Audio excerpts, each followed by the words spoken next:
Welcome to the Measured Advertising Podcast. This is a podcast designed for business owners and entrepreneurs that are interested in advertising and marketing from a perspective of a place where you can measure it, you can track it, you can scale it, right? Putting real numbers around your marketing.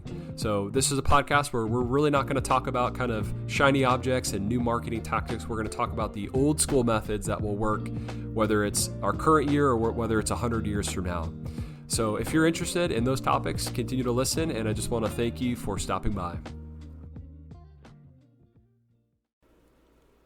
All right, so welcome back to another episode of the Measured Advertising Podcast. Again, as always, I am just beyond grateful to have you here. So today I want to talk about something I've kind of been stewing on today. I've been spending a lot of time in a Word document of all places to be hanging out, trying to make it as simple as possible for other business owners to kind of figure out like what their numbers should be or could be for their advertising, right? Like how much could they actually afford to invest in advertising to acquire another customer, right? Specific to their unique business, right? And, you know, there's so many ways to kind of do this, and there's a lot of ways to make it really complex. And after spending a ton of time, you know, trying to think of all of the questions I would ask a business owner if they were sitting in front of me to kind of help them through this process, like, what would those questions be? And so much of this, again, if you're doing advertising yourself, is kind of intuitive. You do a lot of the mental math in your head if you're thinking about, you know, a new business venture, your current business venture. What would it look like to,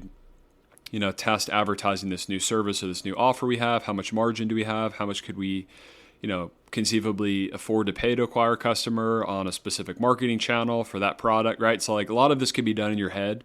And when I was sitting down trying to put this on a Word document, I'm like, how could I make this unbelievably simple, or at least for an individual that just kind of wants to get their gears turning for their business? Maybe they have advertising running already and they just want to kind of do some like a couple of different questions they can kind of stew in their brain to kind of get these, again, the wheels turning for them in regard to how much could they afford to pay to acquire a customer. Now, the other interesting thing too is like all of these principles when it comes to using to acquire new customers, you can apply these exact same principles to acquiring talent for your business, right? So whether that's employees or contractors, right? So for some of you, you might be obviously familiar with this already of like, you know, how much could you afford to spend to acquire a really great employee, right? Maybe you're working with recruiting firms and you're kind of already you're already familiar with that angle, right? Of paying a certain fee to a recruiting firm in exchange for a really highly qualified candidate and looking at the ROI of finding a really great candidate, right? And you kind of have those numbers in your head, but just keep in mind, like all of these mental exercises that you go through can be applied, again, not just for acquiring customers, but for acquiring talent and really for acquiring whatever you need into your business, suppliers, or whatever the case is, for you using advertising to attract revenue, to attract talent, to attract whatever the case is. If you run a nonprofit, to attract contributions, whatever the case is, all of these concepts apply, right? So here's kind of like at a high level, to keep it really simple. Like here's some questions I thought. Like if I was sitting down, I was just trying to think of somebody in my local area. Let's say, you know, some individual ran a plumbing company and, you know, he had a whole bunch of different team members helping him run his business. And he's not a marketing guy, but he's certainly wanting to grow his business. Maybe he's running some Google ads, or maybe they're not. Like what questions would I ask them, assuming they haven't spent a ton of time and energy and effort going deep on all of these questions, right? Well, one of the most basic questions that I would ask is like, what's a new customer worth to you, right? So for, you know, again, that's such a basic question, and it depends on obviously the business and the industry and, well, which service are we talking about, which product. Maybe you have hundreds of different SKUs, right? If you're selling whatever products, but if you just had to boil it down, right? If he's running a plumbing company or electric, you know, he's an electrician, right? Like, what would an average customer, right? If you took all the customers, brand new customers that came in over the past year, you took all of the revenue that came in from new customers and divided it by the total amount of customers, like what was the average invoice worth to your business, right? So you just kind of start with that number. Again, this is very high level thinking. Then the next question, of course, is like, that's gross revenue. The question would be like, what's your net on that, right? Assuming all of your other expenses short of paying, tax, like what's the net number on that? What's the number that is net operating income, right? Before paying taxes and things of that nature. Just at a high level, right? Assuming not spending any advertising, right? So let's say, let's just kind of talk this out. You're sitting in front of Larry. Again, Larry runs he's an electrician, so he does electrical work for folks in his town. His average bill, I have no idea, but let's say it's, I don't know, 10 grand worth of work, right? Well, great. So for Larry, he operates at like roughly, let's call it a 25% margin before advertising expense. Maybe let's call it 30%. Maybe he's doing pretty solid. He runs at a 30% margin. So, a $10,000 job for him, net is three grand to him. All right. So he's got $3,000 worth of revenue there to play with. So the next question is like, awesome. Number one, cool. So you're making $3,000, let's say net, just roughly speaking off that 10 grand. How much of that $3,000 would you happily invest to go get another customer like the one you just had, right? So of the $3,000, how much of that would you spend? Well, he might come back with, I'd spend maybe $200 to get another customer, right? And then from there, you play the next game of the next question you ask is like, well, is that a realistic number or not realistic number, right? So let's kind of take a look at it, right? So if his number was $200, right, and you're like, wow, okay, it's not a whole lot of money to invest. The game would basically be, you'd be saying, okay, we'd be spending $200 to generate another 10 grand, right? Okay, well, if it would be a 10x return to invest $1,000 to get $10,000, well, multiply that by 2, you'd be expecting to get a 20x ROI on your investment, right? So 20 times the investment. So the basic question is like, is that kind of a reasonable number to assume for your industry? You're running a local electrical company doing residential work. Like, is a 20 times a return on investment solid? Or another way to look at it too is on a percentage basis, right? So you're saying, what percentage of revenue am I allocating toward advertising, right? So every business is different. Again, there's so many different ways to look at it. You might currently be allocating 5% of your revenue, 1% of your revenue to advertising, 30% of your revenue to advertising, right? So in this case, if he's like, hey, I'm willing to spend $200 to generate $10,000, that would be, 2% worth of advertising spend going to revenue. So if I'm doing my redneck math here correctly, let me pull up my calculator. It should be right. All right, $200 divided by 10,000, right? So 2%. So like probably not reasonable to assume, right? Well, okay, let's kind of go to the ballpark of, all right, you're making $3,000 off that 10 grand job. Would you be happy to spend $1,500, maybe half of that to go get another customer, right? So if that was the case and we're spending $1,500 to generate 10 grand, right? What would our expected return on investment be, right? So you do $10,000, right? Divided by, hey, I'd spend $1,500 out of that $3,000, right? That'd be just over a 6.6 return. So, probably slightly more realistic. Now, if he's willing to invest, $2,000 out of that, of the $3,000, now we're at a 5x ROI. So now we're kind of getting into the range of like, okay, this could probably be reasonable for your local service-based business, right? So if you're at a 5x ROI, that means 20% of your revenue is going to advertising expense, right? And that would be like relatively competitive. Now, that's on transaction number one, right? So for your business, this is another thing to think about. Like, are you trying to get all of the return from your advertising on the first transaction, right? Or do you have the type of business model where customers transact with you multiple times throughout the year or even for years, right?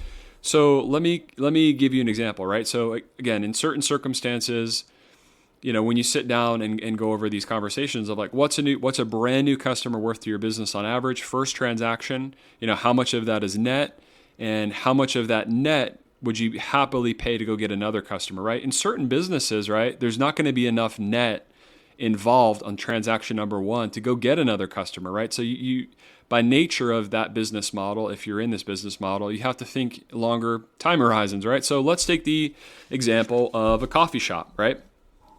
We were when we moved to Florida, one of the things we thought about really briefly before I quickly realized like this is going to be an overwhelming business with 2 little kids and don't really have the mental capacity for it, was there's a local coffee truck that we were going to when we first moved here. They had organic coffee. We were a big fan of their business. Unfortunately, they actually were trying to sell their business, or maybe fortunately for the business owner. I think she was a mom. She had a whole bunch of kids, and I think she started the business to kind of get the kids into the entrepreneurial game, which I thought was actually really awesome. And what a great way to introduce them to business than like starting a business with them. And from my understanding, her kids were actually the one at the cash register, like checking everybody out and actually serving the coffee, so they're getting hands-on experience. Anyway, long story short, when we were going there, I was kind of doing the mental math in my head of like, what would this look to purchase this thing? Like, what would be the right price to buy it at? So this is a whole nother conversation if we were to do that. And then how would we grow the business? How would we get more customers? And then kind of just going through this mental math in my head. And so this is kind of another example of like the type of math you can, back of the napkin math you can use to kind of figure out what you can conceivably pay, or what it might cost you to acquire another customer. So let's kind of take the example of you're sitting in front of a coffee shop owner or a coffee truck owner, right? And if you were to sit down with them and say, hey, like what's a new customer worth to your business, right? Well, their average order value, I don't know, could be in the realm of like, who knows, $10, could be $25 if they're selling, food product alongside drinks, right? Who knows what it is? But like, let's just stick with coffee, and let's say the average transaction per customer is on the low end and it's $7. Well, for their business, their net on that could be, who knows, I don't know, 20%, 15%. So, on the $7, let's say it's 20%. There's $1.40 available after the dust settles, right? So obviously from there, if you were to ask them the question of like, how much of that $1.40 would you happily spend to acquire a customer? The answer is like, that dude, you'll get like 1 click on Facebook advertising, right? So certainly that's not enough. So in those type of business models, right? Well, the next question is like, do customers work with you, purchase from you more than one time, right? So in this conversation, the answer is like probably yes. And again, this is all like top of the head stuff. You can kind of Google around and probably find some of these answers, but like what's the average, how often would the average customer that frequents a coffee shop visit, right? Maybe 2 times a week, right? So in this case, obviously transaction number 1, $7, but two transactions per week is $14 per week, right? So multiply that by obviously, 4 weeks out of the month, that's $56 a month. Okay, cool. And over the course of a year, that would be in the range of $672, right?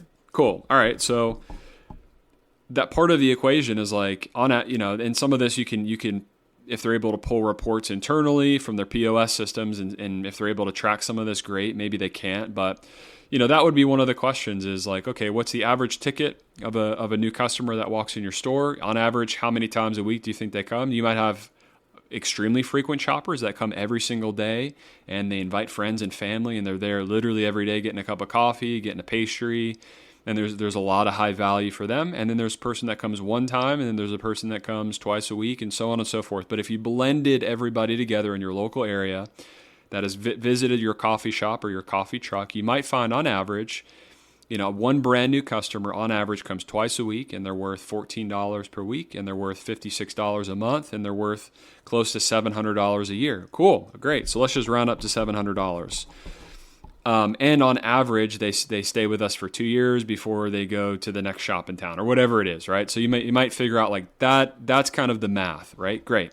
So in this case, we can't acquire a customer for the transaction number 1, but if we're able to say, hey, let's look at a brand new customer instead of a first transaction time horizon, can we extend it out to the first year perhaps? Now, maybe for your business, you can't afford to allocate capital into advertising a year in advance and wait to get your return by year 2. But maybe you can wait to the 6-month mark, right? So in this case, let's say $700 is kind of the gross amount they make off a customer at 20% margin. Again, just assuming.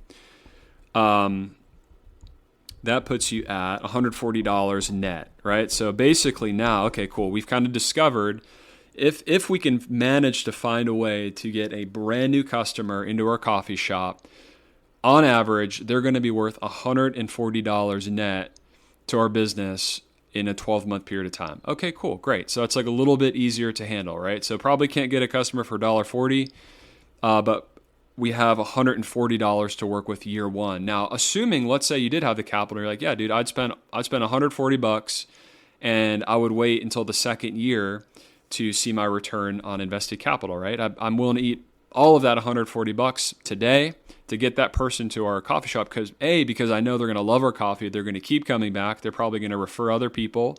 So there's an additional source of revenue from the referrals.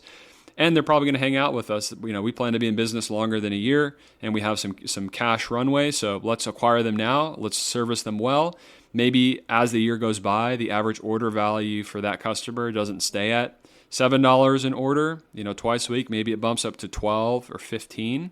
So we know that we're going to increase the value of that customer throughout the year. So we'll probably get our money back sooner than a year, right? So anyway, there's so much of this stuff that can be done and tweaked and tested to like make these numbers better for your business. But this is a baseline. We got $140 to work with. Well, let's say, hey, I don't want to wait a year to make that back. I want to wait 6 months. Okay. Well, divide that number by 2. Do you have $70? Can you float $70 per new customer for 6 months before you see a return in month 7, right? Well, if like that becomes a goal of like, okay, yeah, I can swallow that pill, right? I can deploy $70 of capital, knowing that I'll get a new customer out of it, and I just have to wait 6 months to see a return on that, right? I can get a return in the same year, right? For that type of business model. Cool. Okay. Well, the next question is, well, is that a realistic number, right? So for the first guy, Larry, whatever I said his name was, maybe his first assumption was like, hey, I'd happily spend $200 to get another residential client that pays me 10 grand. And the answer was probably like, that's probably not going to happen, right? But maybe if you spent whatever our example was, $1,500 or 2 grand out of that 3 grand, that puts you at the 5x ROI range. That puts you at the 20% of revenue spent on advertising range. Like it seems like that's probably right. That, okay, we could probably make that work, right? In this case, again, kind of a different example, but can't spend $1.40. But if we look at it over the course of a year, we could probably, they're probably worth $140 to us. We happily spend $70, right? And so then the question again, is that realistic? And maybe so, right? So then the next question would be like, well, how are we going to acquire a new coffee shop customer? Well, one of the strategies, again, now this goes more into the strategy side and offer creation side of what type of advertisement would you create to attract a brand new customer to your coffee shop? This is a whole separate conversation, right? But maybe the strategy is you offer their first cup of coffee for free, right? So for this business model, the whole game is like, how do I get them into my coffee shop to taste my wonderful coffee, knowing that once they come to our spot, they enjoy the coffee, a percentage of them are going to stick and remain as customers. So the whole game is like getting them into your coffee shop, right? And maybe you're willing to create an offer where obviously you're paying for the advertising, but you're also covering the cost of 1 cup of coffee, right? So again, in this case, maybe you're saying I have $70 to play with, and I'll allocate a percentage of that 70 to offering the first cup free, right? So then the next question is, okay, well, how many leads do we need to get? Let's say we're running Facebook advertising in our local area. I don't know, you're in Nashville, Tennessee, right? I don't know how many people are in Nashville, but probably actually a lot now. I think a lot of people have moved there, but let's say in a 5-mile radius somewhere there in Nashville, you have on Facebook, I don't know, 50,000 people that you can run an ad to, right? And from there, maybe it takes you, I don't know, let's say it takes 30 leads, people seeing an ad where you're promoting hey, come get a free cup of coffee. Just download this special coupon and show it to us when you show up in person, and we'll give you your first cup of coffee free as a thank you for deciding to check us out. Maybe it takes 30 people filling out a form on Facebook or your website, downloading the coupon, to actually have one person get in their car and drive to you, right? So let's just say $70 is the number plus the cost of that free cup of coffee.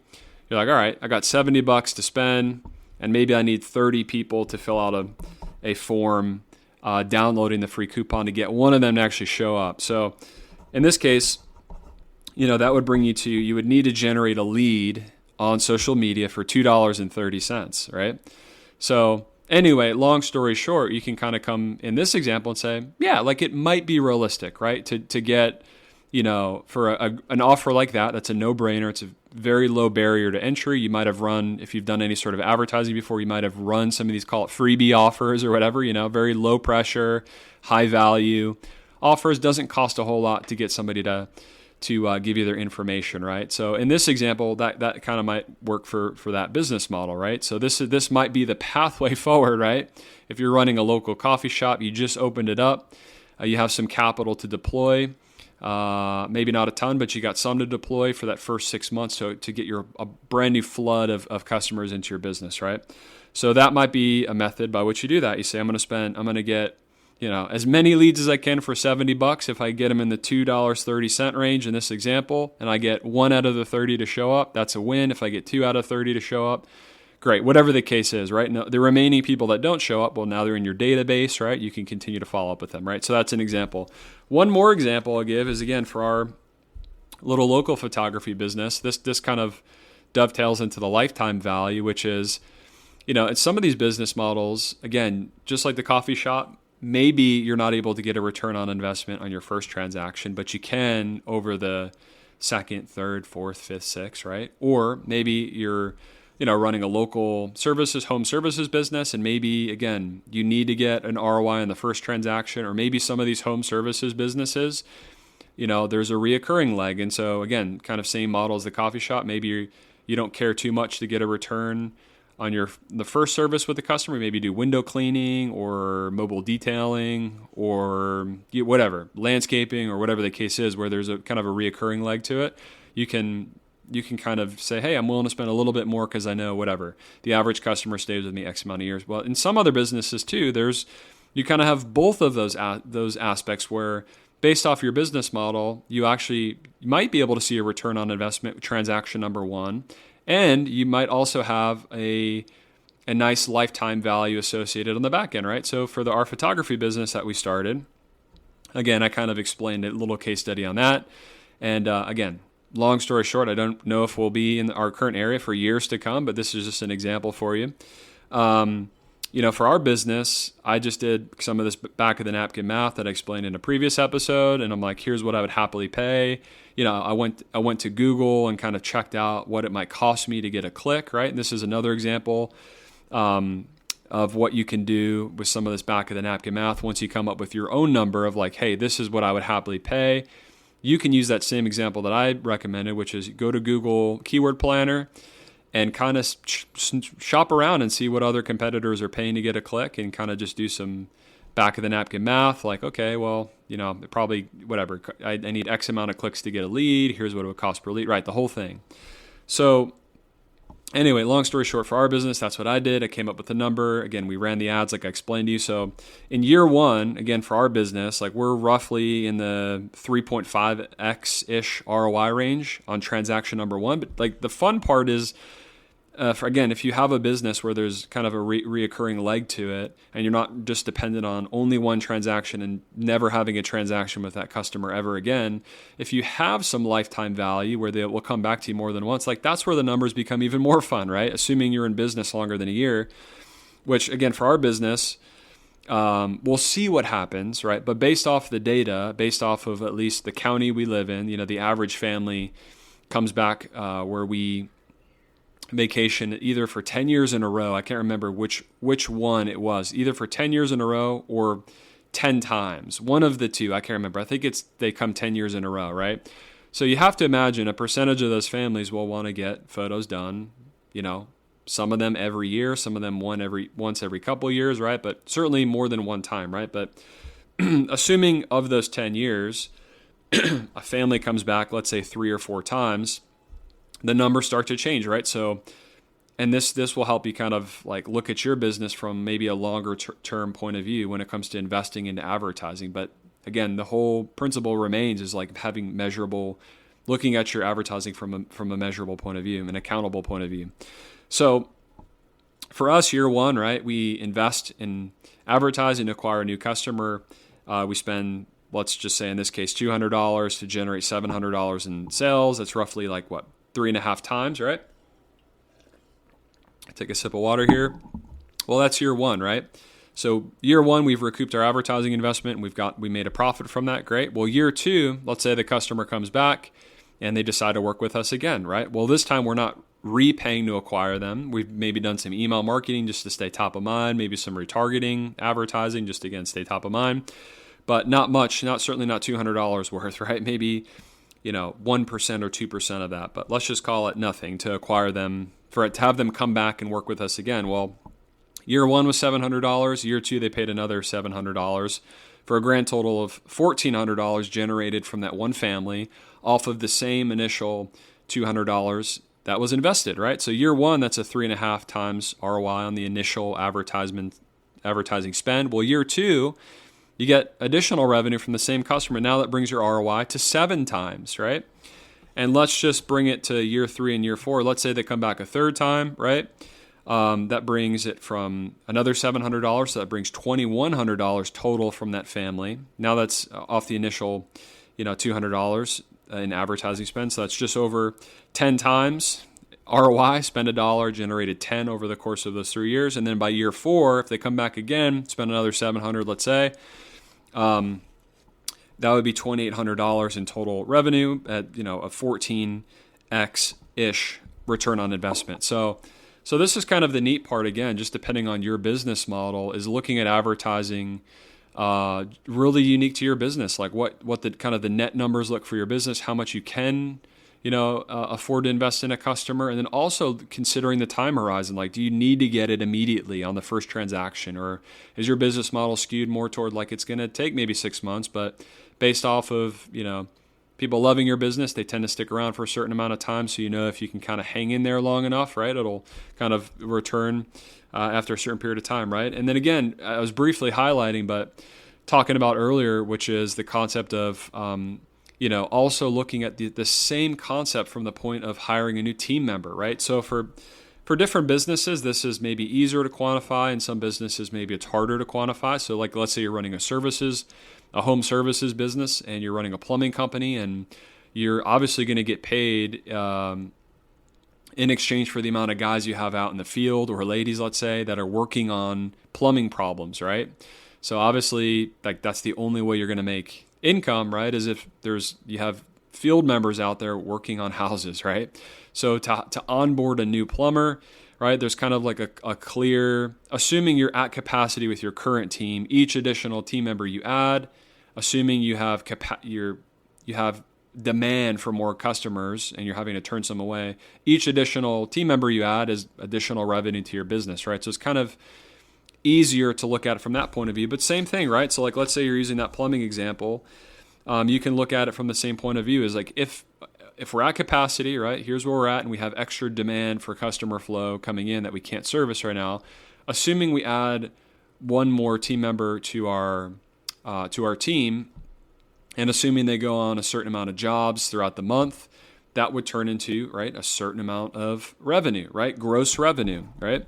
And after factoring your expenses, right, and you get to your net number, you'll come to realize like that one team member over the course of 12 months will generate, X amount of dollars in additional net revenue, right? The same way like a new customer coming into your business will generate, obviously, net revenue. And adding a new team member allows you the ability, again, in this case, to generate more net revenue overall. So then the question becomes like, on average, when we onboard a new field member, how long do they stick around? Well, maybe in your business, maybe you have a huge churn rate where you onboard a team member, and on average, after 6 months, they're gone, right?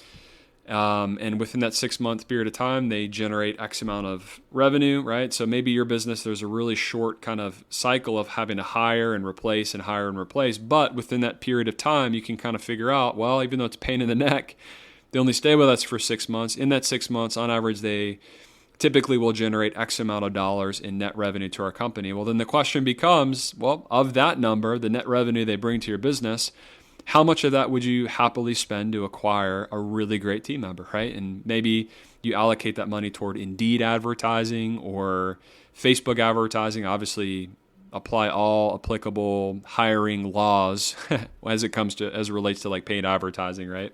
what you can say and can't say. But regardless, the principles remain the same. Or you might say, hey, when we onboard a team member, they stick with us for like 4 years, right? And great. And you can, again, apply the same concepts to that. Or if you're using, again, maybe a recruiting firm and they charge a certain percentage of the first year's salary, however they structure the deal, you can kind of sit down and do the math and say, well, if we onboard this team member, on average, they'll support X amount of, revenue and gross and then net. And then, okay, here's what we can happily pay as it comes to a recruiting fee to bring them onto our team, and so on and so forth. Now, again, I understand obviously not every team member's role in a business is that quantifiable, but I just wanted to sort of set an example of how you can apply these same parameters of like measurable response-based advertising to these different domains of your business, right? So anyway, I kind of hope this was helpful for you, at least to kind of get the wheels churning when it comes to like, well, what number could you pay, right? Again, just some of those questions are like, well, what's a brand new customer worth to your business? What's your net? How much of that net would you happily, spend to get another customer? Can you do that on the first transaction, or does it need to be spread over, 6 months, and then identify that number, find a number that's realistic for your industry, right? Maybe you're happy with getting a 4x return on advertising over the course of 6 months or 12 months, and just establish a plan, right? And then go to the ad platforms, come up with a strategy of how you're going to get in front of these people, and start running advertising and see if you're hitting those benchmarks of whatever the cost per lead is, or cost per conversation, or obviously ultimately cost to get a new customer, right? But this is kind of some of the ways you can work your way into those waters. So anyway, hopefully that was helpful for you in some way, and I will talk to you on the next episode.